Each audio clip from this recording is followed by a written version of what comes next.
Good morning. This is TCR, TroyCommunityRadio.com. I'm Clint Myers on 107.1 WTJN for David Denoyer on TCTV.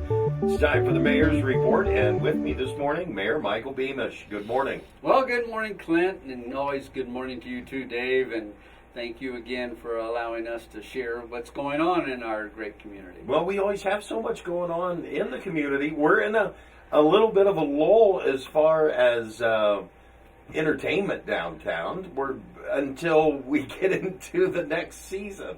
Well, we are in the autumn season. We look out there and we don't see a lot of leaves falling, but we better talk about the leaf program, and we can talk about some of the service programs going on in our community. We've had some very good weather that's allowed us to do some different projects before the weather really takes a turn.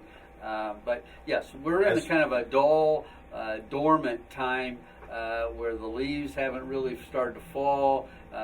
The activities of late October haven't occurred yet, and then we go into November and holidays. The holidays. It's all on its way. Right now, I know one thing with the leaf pickup. Now that's going to start on Monday. That starts Monday, October the 5th. But like you said, we haven't had a lot drop yet. You know, we look outside, and there are some leaves, but not necessarily a whole lot of leaves. Right. But we ought to start talking about the leaf collection program, which we have done as a service for years, and we will continue to do that service. I also want to add the dye mill facility will remain open through November. So we do have time if you choose to take things out to the dye mill facility. That is available to all citizens within Troy. They can do that anytime that the dye mill facility is open on regular hours. Now, dye mill, that is in no way a dump. That is just for like yard debris. Right. It's not for your old refrigerator. It's example if you didn't want to pick up those and get lawn care, those bags. Oh, that the we tea offer, bags. The tea bags, and you just want to load it up on a pickup truck and take it out there. Those are the kinds of things, brush and sticks and twigs and items that you're really trying to get rid of. And you can always call the central maintenance facility and ask them, say, I got this, this, and this.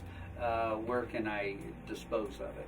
And they would be more than happy to help you point you in the right direction. Dye mill might be one place. Actually, out on 25A might be a place too where people drop off things. So anyway, let's talk about the LEAF program. Because last year, you and I went out with Jerry when they got the new piece of equipment. Yes, we did, and it's still going to be used. And that's to help it be more efficient and effective as we move through the city. We do zones, as we have done for years. We'll start on the west end of town, and as you can just kind of see a migration going north-south as we go west, north-south, keep moving west, and then get closer to east. We get downtown. Downtown's its own separate zone.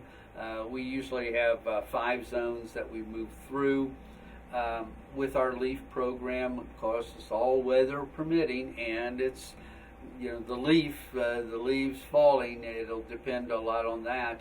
But we'll start with round 1 and plan on at least 3 rounds. Again, weather permitting, and but we're going to start as early as October 5th, and we'll start on the west end of town and move towards the east end of town. That's the best way to say it. There are a lot of things, and you and I, you're right. We have been out and we've watched them do the process. And heard the explanation from Jerry of some of the whys on, Yes. especially with the new equipment, that you want to make sure that you want to sort this out. You just put the leaves in the leaf pile and put the sticks bound up in the stick stacks, and everything will work out fine. Yeah. It just takes a little cooperation, a little understanding, but you are absolutely right, Clint. If you take your leaves and you put them up, and I will even add this, and you know this, move them out about a foot away from the curb line. Where the curb goes. And there's an obvious reason for that, and that is the storm sewer. If it does rain, and we do have some weather, we need to channel that water, and so it doesn't back up and doesn't collect. And, well, also so you don't get all those leaves sucked down into the storm drain, absolutely, and wind up with a clog underneath the street or somewhere down the line. and that may happen anyway. So we don't want to help that process. Exactly. Keep the leaves away from the storm sewer drains. That's a good point you made, Clint. That also is a big help. When you plow your leaves a foot away from the curb, also look around and see where that storm drain is. Make sure those leaves are away from that. So if for some reason the rain is heavy enough, it doesn't pack over the storm drain. Those are just tips to help all the citizens, consumers, residents to keep from that water backup. So, but that's going to happen. We're going to need to pile our leaves up about a foot away from the curb, leave that channel, keep it away from the drains, the storm sewer drains. You brought up another great point. When we have sticks, and sometimes we find a lot of sticks fall too, bundle them up into short little sections, and if you bundle them up, the guys come on the trash pickup day, they pick them up, and they're gone. Yeah. If you just throw them out, if they collect into the leaves, it could jam up the equipment. That slows the process down. It's less efficient. Well, it less tears up effective. the equipment. Yeah. And it's a pretty powerful vacuum that's sweeping up the leaves. You and I have seen that, and it is a really neat process. So you can watch it when they come through. But they're going to start with round one. I just can't believe it because not many leaves are falling yet. But we'll start round one this Monday, October the 5th, and if everybody will do their share and getting those leaves out when they're done, we'll take at least 3 rounds throughout the city, including our downtown area. So you'll get to see the leaf trucks going through downtown. Now, another thing that's happening in town when we're thinking, when I think of the leaf pickup, that's kind of recycling. It's composting. Absolutely. But recycling, some people may have noticed that their bins were missing after the last trash round. And if they're not aware, there is a new recycling program that's starting, and you're getting new cans. Yeah, Rumpke is a start. We've worked an agreement out with Rumpke, and they will be replacing those reddish-orange bins. In our house, they're gone. We haven't seen the 65-gallon carts. I'm looking forward to that because they have wheels on them, and you roll them out, you roll them back. They got handles, rather than the baskets that we carried out for recycling. But I put our recycling out as we were asked to do, and they picked up the bins. They were gone. I haven't seen that 65-gallon cart, so the mayor is in the same boat as a lot of people, asking questions as, when am I going to get my 65-gallon cart so I can start recycling? Let's talk a little bit about recycling, because this is a big 65-gallon cart. Versus they were just the smaller tubs before. So for a small family, or a empty nester family, you can put a lot of recycling into that 65-gallon cart, and you may not have to put it out. A lot of people are saying, do I have to drag it out? Well, it's going to roll out, which will be a little easier too. But when you roll it out, in my case, if I don't have a lot of recycling to fill up that bin or that cart, I may wait every other week and put it out. But we're looking for, in that cart, not just general, waste of trash. We're going to have our own trash pickup. Our city will still come around and pick up the trash, and we'll do large items, and we'll do the sticks, and we do all those services. The only thing where I want to talk today is the new recycling procedures. Okay. And it'll be in a big cart. You roll it out, wheels away from the street, because they're going to hook it, pick it, dump it, set it back down. So it's an automated. It's an automated system. It's supposed to be more effective, more efficient, more safe. It's safer. But I tell everybody, think of the wheels away from the street. The wheels away from the street, and then set it in a position where they can come in and they have an arm, and it dumps it, puts the cart back, and off you go for the next time. But let's talk about some of the things that you can put in that recycling. paper, all kinds of paper. Newspaper, Yeah, newspapers, your all the junk that cereal comes in the mail. Yeah, breaking down boxes. You know, if you can get it into that recycling cart, that any paper product, plastics. You know, our dispenser water plastics. Aluminum cans. Yeah, aluminum cans, glass. Yes. Glass, aluminum cans, the plastics, all those things. Cardboard. Laundry detergent, cardboard, any of those cartons, orange juice cartons that a lot of people have. You know, all those products can go into the recycling cart. And I would hope, you know, it wouldn't take that much. In our house, we have a little, like a waste can that we just put our recycling, we take it out, and we dump it. Well, we can dump it a lot of times in a 65-gallon cart. But that's in the process right now. I know some people have gotten their 65-gallon cart, and others haven't. The mayor has not gotten his yet, as of this program. So, but the thing is in filling, when you say 65-gallon, if you had that filled to the top, you can still get it out to the street because it's on wheels. And it has a lid. Yes. That's what I like.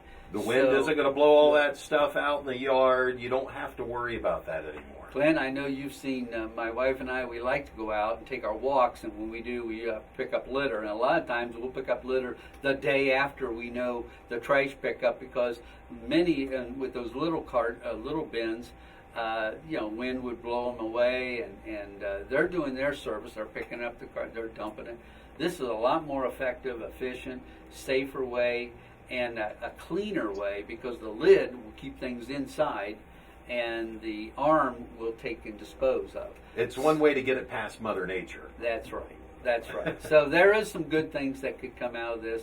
I know there's some inconveniences. Change is difficult for a lot of people, especially if you're used to putting your carts out in the alleyway. We need to have them out where there's a lot more open space, streets, to have the trucks get down and use their arm and dump. But they can do that a lot more quicker and a lot more effective than somebody getting out, taking a bin, throwing it, taking the bin, throwing it back, and then having loose litter in a lot of places. Now, I may be wrong, but I believe that when the cans arrive, they've got like a little instruction sheet that comes with them. That's right. So that'll break it down and explain it. And it'll explain what can go in, what shouldn't go in. And again, I'm not trying to say the Rumpke Recycling is going to do all trash. We still have our own crews out picking up waste. But this is just going to be waste. so much more efficient way Yes. on the recycling. And the fact that they provide those big bins. It'll take us a little time to get used to. It'll take a little system for us to get used to when do we put them out. It's going to be, I should mention, your regular trash day is your recycling day. Yes. And it's also the day if you bundle up sticks and things, you put those out. If you have large item pickup, you put that out. We're trying to make this a lot more effective, efficient, so people like me don't have to always remember this day and that day and that day. It's all one day. Now, with kind of the change in the weather, we've had some real nice weather here. And you had mentioned there's a lot of street projects that are getting buttoned up here before the weather does go south. It's one of those good news, bad news stories. We have been blessed with some good weather, and so we're trying to get as many projects done before the weather breaks and it becomes more wintry weather. So you're seeing a lot of street projects, a lot of regrinding, a lot of repaving, and you're seeing that all over town. And I know that's in many cases an inconvenience to a citizen that's driving around and having to find a new way and a new route. I'm included in that, but the bottom line is once that is done, it is a much better road to travel on. And while we have these good days, we got to make good use of the good weather that we've had. So you're seeing a lot of projects, street projects around Troy, and it's for that reason trying to get the best at the time that we're allowed to work, even before the asphalt companies close down for the winter. Right. Too. That's what I was going to say. They close come That's wintertime. You can't get the hot asphalt, and you can't do. You can patch with the cold patch, but it's just a temporary fill. And we're seeing some major projects. A lot of people ask me, "What's these trucks I see everywhere?" Well, Vectren is doing some gas line improvements too. So we don't have our own personal city projects, but we have some Vectren gas projects going on. We have the McCaig. I made the mistake the other day because I'm just thinking, we'll cut across here, and it was like, oh shoot, yeah, McCaig. But I got a chance to see it. That's going to be nice. It's going to be nice, and people are saying, wow, how long is it going to take for that to get done so we can open it up? Well, please understand, it is an inconvenience now. We all know that. I live off Penn Road, so I have to find a way around to get home every night. So I'm in the same boat. However, what you're seeing is complete street improvements. That's and that all includes utilities as well as the repaving.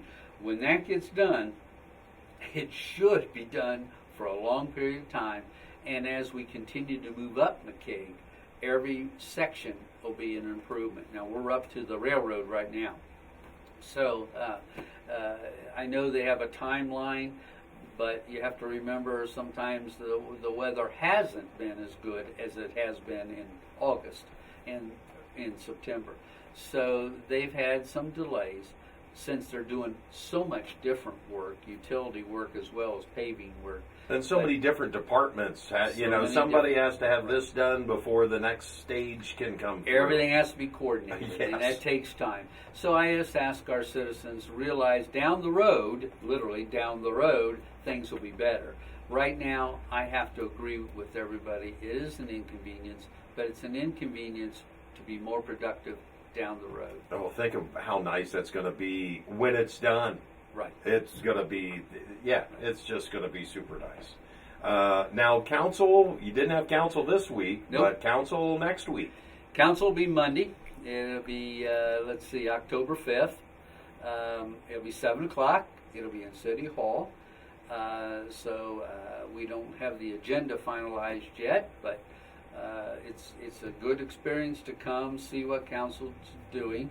I always tell everybody, people think the council comes from some different place. Well, keep in mind, everybody is an elected official by the people to represent the best interest of the community. And these are people who live and work and play and do all the things that every citizen does in our community. So when they make decisions, they're not only making decisions for others, they're making decisions for themselves too. I will tell you, this council, we don't always agree, but we always do our homework.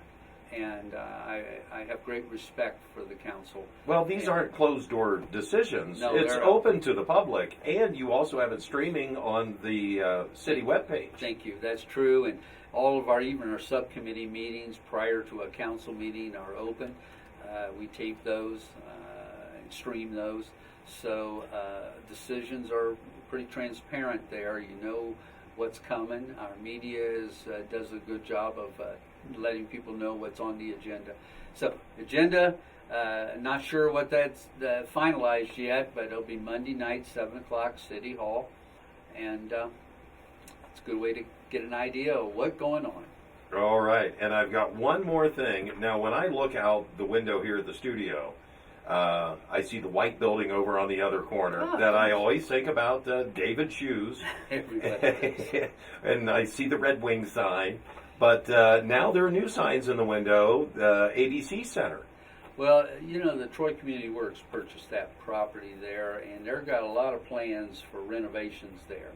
But in the interim, our America's Best Communities, we call it the Community Connection Center, the Community Connection Center, trying to bring community together.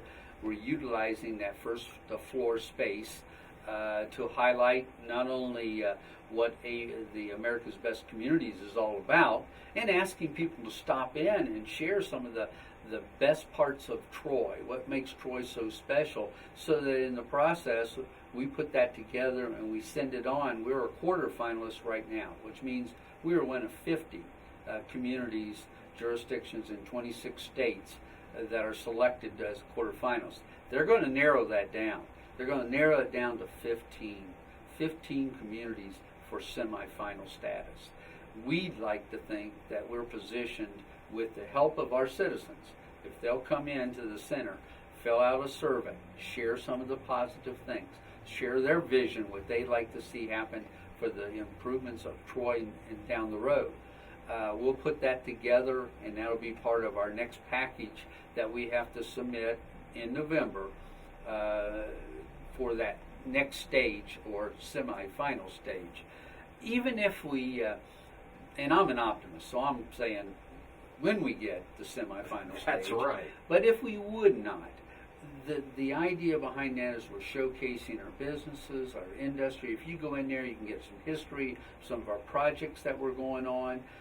It gives a citizen an idea of, what is their community doing. And I think you'll feel pretty good about some of the things we're able to move forward with. So whether we get the next semi-final stage or not, this is a good awareness, a good way of seeing the vision for the future of Troy.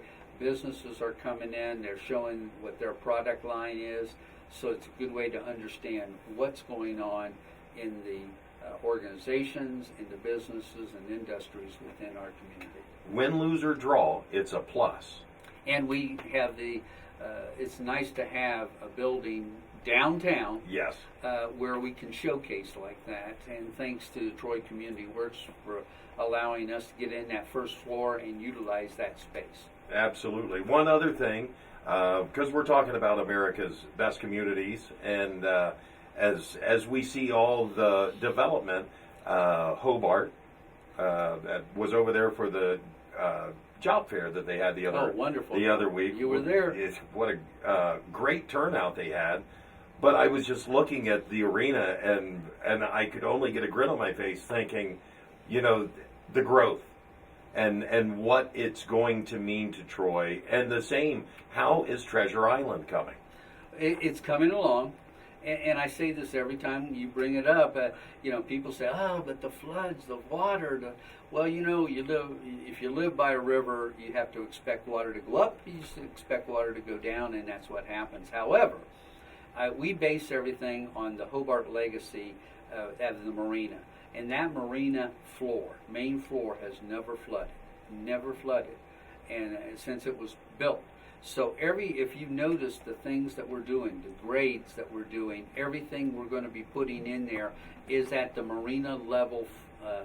That we've had some heavy rains, and it's never flooded in there. That's what I had noticed when I went up on the levee, and I was taking my peek over. It was, as I'm looking across, everything's just a little bit, like you said, graded up. The bathroom is graded up, and it is of the same level as what the marina is. And so we expect it.